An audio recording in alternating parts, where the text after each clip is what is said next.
1 Timothy chapter 5. Never speak harshly to an older man, but appeal to him respectfully as you would do your own father. Talk to younger men as you would your own brothers. Treat older women as you would your mother, and treat younger women with all purity as you would your own sisters. Take care of any widow who has no one else to take care of her. But if she has children or grandchildren, their first responsibility is to show godliness at home and repay their parents by taking care of them. This is something that pleases God. Now, a true widow, a woman who is truly alone in this world, has placed her hope in God. She prays night and day, asking God for his help. But the widow who lives only for pleasure is spiritually dead, even while she lives. Give these instructions to the church so that no one will be open to criticism. But those who won't care for their relatives, especially those in their own household, have denied the true faith.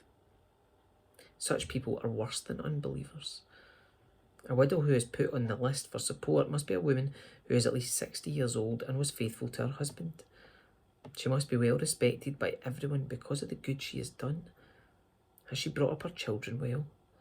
Has she been kind to strangers and served other believers humbly? Has she helped those who are in trouble? Has she always been ready to do good? The younger widows should not be on the list because their physical desires will overpower their devotion to Christ and they will want to remarry. Then they would be guilty of breaking their previous pledge. And if they're on the list, they will learn to be lazy and will spend their time gossiping from house to house, meddling in other people's business and talking about things they shouldn't. So I advise these younger widows to marry again, have children and take care of their own homes.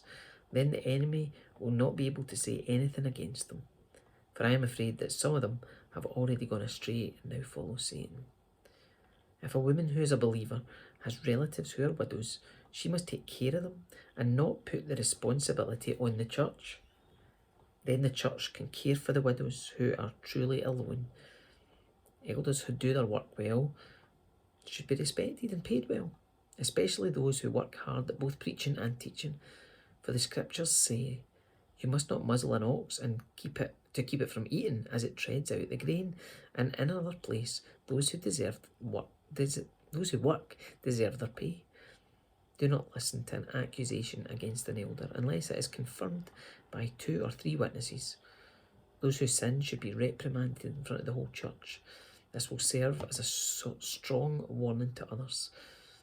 I solemnly command you in the presence of God and Christ Jesus and the highest angels to obey these instructions without taking sides or showing favouritism to anyone. Never be in a hurry about appointing a church leader. Do not share in the sins of others. Keep yourself pure. Don't drink only water. You ought to drink a little wine for the sake of your stomach because you are sick so often. Remember, the sins of some people are obvious, leading them to certain judgment. But there are others whose sins will not be revealed until later. In the same way, the good deeds of some people are obvious, and the good deeds done in secret will someday come to light.